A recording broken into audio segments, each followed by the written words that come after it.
حضرت شیمہ تھی نا نبی پاک کی رضائی ہمشیرہ حضرت حلیمہ کی، تو ان کے سارا قبیلہ گرفتار ہو کے آیا تھا. وہ جب آئی ہیں نا نبی پاک کے پاس تو حضرت ابو ہریرہ سے کہنے لگی حضور کو جا کے بس کان میں کہہ دو کہ حلیمہ کی بیٹی آئی. حضرت ابو ہریرہ کہتے ہیں حضور اتنی تیزی سے اٹھے کہ نبی پاک کی چادر بھی منبر پہ رہ گئی. پھر حضور گھر لے گئے، فرمایا فاطمہ اور عائشہ کو بلاؤ، میری بہن آئی ہے. میرے محبوب کریم نے فرمایا تو اگر کہے گی نا تو میں تیرے لیے مدینے میں مکان بنا دوں گا، تو یہیں رہ جا. کہنے لگی نہیں محبوبہ واپس جانا. تو حضور سے کہنے لگی میرا سارا قبیلہ گرفتار ہے، اسے چھوڑ دیں. حضرت ابو ہریرہ کہتے ہیں ہر کام حضور نے مشورے سے کیا، پر جب بہن نے کہا نا چھوڑ دے، اور میں کوئی مشورہ نہیں، جیسے تو کہے گی ویسے ہی ہو جائے گا، جیسے تو کہے گی ویسے ہی ہو جائے گا، جس طرح تو چاہے گی. کون اشک شوئی کرے گا، کون بات سنے گا، کون دکھ کسی کے. پگلی بی بی پاگل عورت، دیکھے کبھی پاگلوں کو کوئی وقت دیتا؟ وہ پاگلوں کے پاس بیٹھا، میں بڑا مصروف آدمی ہوں، مجھے تو سیاںا بندہ ملنے آئے تو میں کہتا مختصر بات کرنا. ایک پگلی بی بی آئی پاگل، حضرت انس کہتے ہیں آ کے کھڑی، کہنے یا رسول اللہ مجھے کام ہے. پاگل عورت. تو نبی کریم صلی اللہ تعالی علیہ وسلم نے کہا کیا کام ہے؟ تو اس کے محلے کے لوگ کھڑے ہو گئے، کہنے لگے حضور چھوڑیں گے تو دیوانی ہے، ایسی باتیں کرتی رہتی ہے. جناب انس بن مالک فرماتے ہیں حضور ناراض ہوئے، فرمایا تم سے بات کر رہی ہے کہ مجھ سے کر رہی ہے؟ کرنے دو باتیں. کیا بات ہے بتا؟ کہنے لگی حضور یہاں نہیں کرنی، میرے ساتھ آئے. نبی کریم اس کے پیچھے پیچھے چلنے لگے. جناب انس فرماتے ہیں کہ صحرا میں لے گئی، نبی پاک ریت پہ بیٹھ گئے، سامنے بیٹھ گئی. کہنے لگی حضور بچوں کو منع کریں، مجھے روڑے مارتے. فرمایا میں کہہ دوں گا، اب نہیں کریں گے. حضور میرے گھر والے میری بات نہیں سنتے. فرمایا میں سمجھاؤں گا. یا رسول اللہ یہ پاگل کہہ کہہ کے چھیڑتے. حضور نے فرمایا کوئی نہیں کہے گا، میں منع کر دوں گا. حضرت انس کہتے ہیں دیر تک حضور کو ریت پہ حضور بیٹھے. یار یہ بھی سنت ہے میرے نبی، صرف کھانے کے درمیان میٹھا کھانا ہی سنت نہیں میرے بھائی، یہ بھی نبی پاک کی سنت ہے، یہ بھی رسول پاک کا طریقہ ہے. نبی کریم نے دیر تک وقت دیا، دیر تک. کبھی ہستی کبھی رو دیتی. حضرت انس کہتے ہیں میں نے یہ انداز بھی دیکھا، جب وہ ہستی تو حضور بھی ہستے. کبھی کو پاگل کے غم سن کے بھی رویا. لیکن ایسا کوئی محبوب کہیں ہوگا نہ کہیں ہے، بیٹھا ہے چٹائی پہ مگر عرش نشیں ہے. میرے محبوب نے کھول کے باتیں سنی، کھول کے اپنی مرضی سے. کہنے لگی محبوبہ میں تھک گئی ہوں، اب آپ جائیں. حضور میں تھک گئی ہوں، آپ جائیں. نبی کریم اٹھے اور اٹھ کے فرمایا کسی کا خیال نہ کرنا، جب تیرا دل کرے دوبارہ آ جا. یار یہ حسن ہے، یہ وقار ہے کہ تو اشک شوئی کس طرح. میں نہ ابھی انتظار کر رہا ہوں، میں ابھی انتظار کر رہا ہوں کہ ایم این اے آئے گا تو اس غریب کی مدد کرے گا. میں ابھی انتظار کر رہا ہوں کہ ایم پی آئے گا تو اس کی مدد کرے گا. میں ابھی انتظار کر رہا ہوں کہ بہت بڑا سیٹھ آئے گا تو مدد کرے گا. جب محلے کا اور گاؤں کا چودھری کسی غریب پہ ظلم کر رہا ہوتا ہے تو میں اپنے بچے کو کہہ رہا ہوتا تو نہ اس لڑائی میں جانا، ہمیں کیا لگے. تو کون پھر اس کا ہاتھ؟ ظلم پھر ختم کیسے ہوگا؟ پھر کیا طریقہ ہے ظلم ختم کرنے کا؟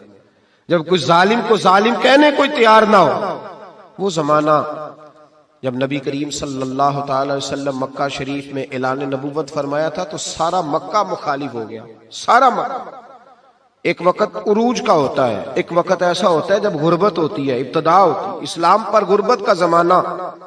قبیلہ بنو آراش کا ایک شخص مکے آیا، وہ کہتا ہے میں چھوٹا سا تاجر تھا. میری باتوں کی سمجھ تو آ رہی ہے نا آپ حضرات کو؟ جو نہیں بول رہے انہیں بھی آ رہی ہے. اللہ تعالیٰ آپ کو جزا دے. بس ایک دو بات اور عرض کرنی ہے آپ حضرات. حضرت طارق بن عبداللہ رضی اللہ تعالیٰ عنہ اس کے راوی ہیں، فرماتے ہیں وہ بنو آراش کا رہنے والا شخص آیا. وہ کہتا ہے میں چھوٹا سا تاجر تھا، بیوپاری تھا. میں گاؤں سے جانور اونٹ گھوڑے خریدا کرتا، مکے میں لا کے بیچتا، مدینے میں لے جا کے بیچتا، طائف میں. میں ایک دفعہ نا بڑے سرخ رنگ کے خوبصورت 2 اونٹ مکے لایا. میں مکے کے لوگوں کو زیادہ نہیں جانتا تھا، منڈی میں جو لوگ آتے جاتے تھے انہیں جانتا تھا، مال بیچ کے چلا جاتا تھا. آج میں مکے میں داخل ہوا تو ابو جال مجھے کہنے لگا یہاں ایک شخص نے دعویٰ نبوت کیا، اس کے قریب نہ جانا. کہتے میں نے کہا ٹھیک ہے نہیں جاؤں گا. میں نے اونٹ دکھائے تو ابو جال کو پسند آ گئے، سودا ہو گیا، اونٹ خرید لیے. وہ شخص کہتا ہے کہ اونٹ خرید کے نا، تو کہنے لگا فلاں محلے کی فلاں گلی کے فلاں کونے میں میرا گھر ہے، کل آ کے پیسے لے جانا۔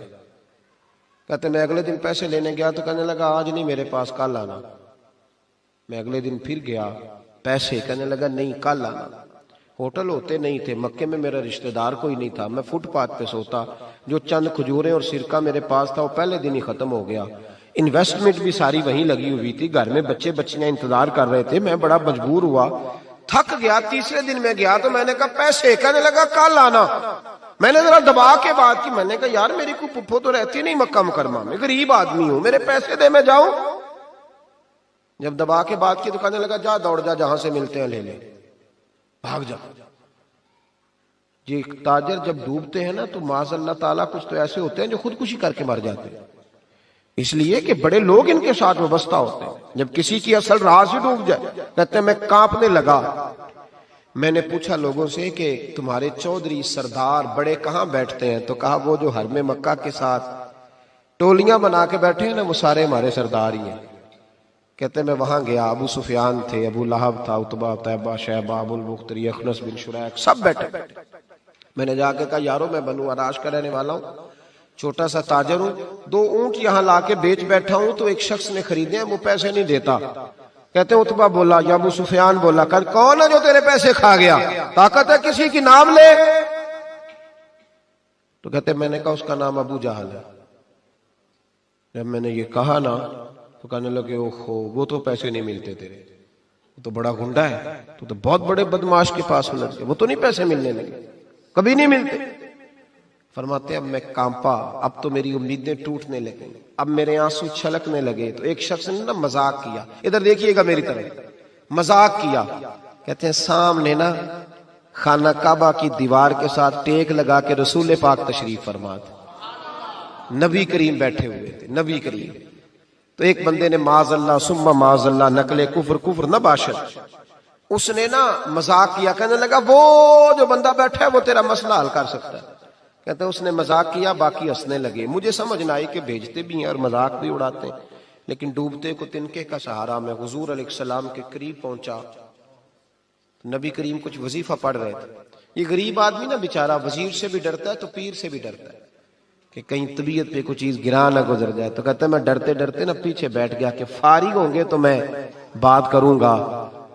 فرماتے میں ابھی پیچھے بیٹھا ہی تھا، پورا بیٹھا بھی نہیں تھا کہ میرے رسول پاک نے میری طرف توجہ فرمائی، رخ میری طرف پھیرا، 2 جملے نبی پاک نے کہے تو مجھے یوں لگا جیسے پردیس میں مجھے ماں مل گئی ہو۔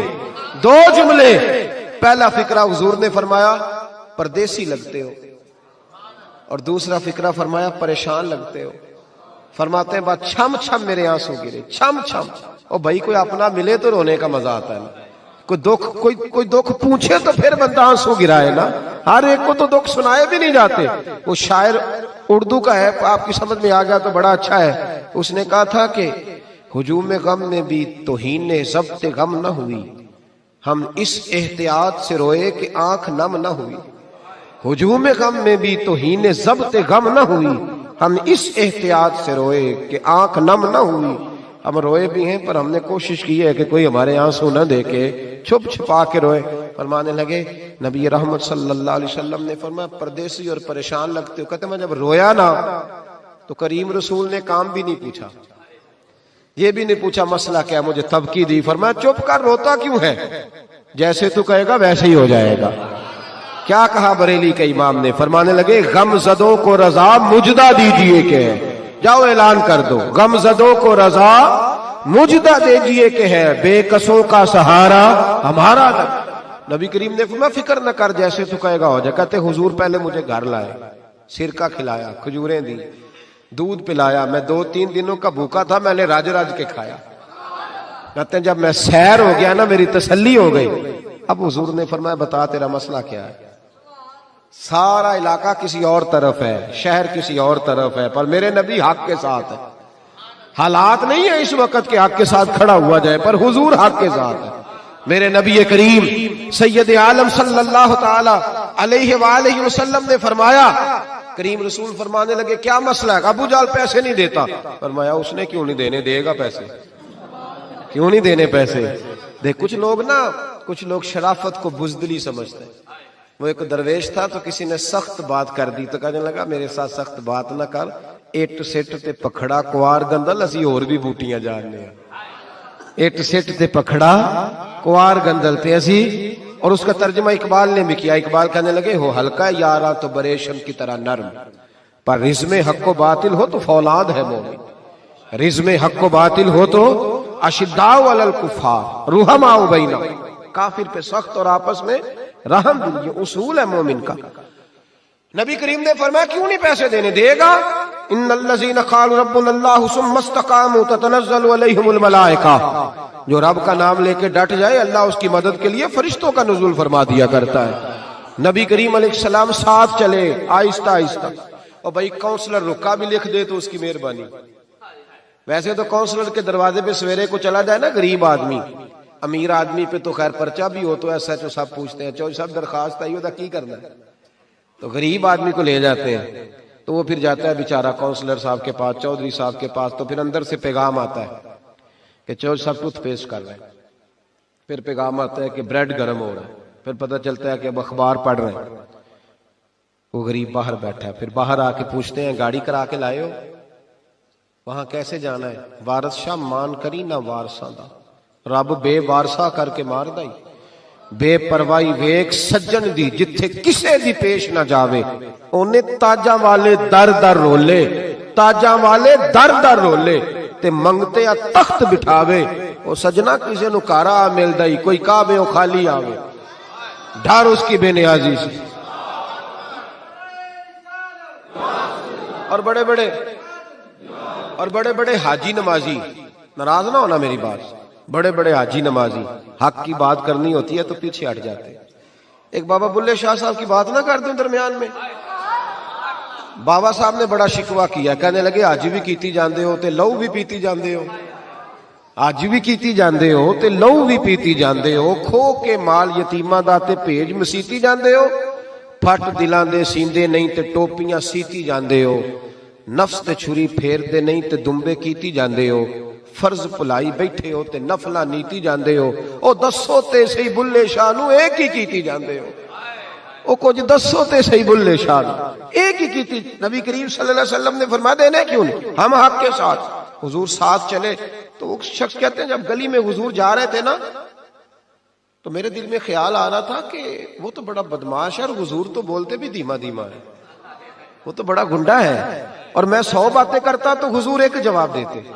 نیچی نظروں کی شرم و حیا پر درود, اونچی بینی کی رفعت پہ لاکھوں سلام.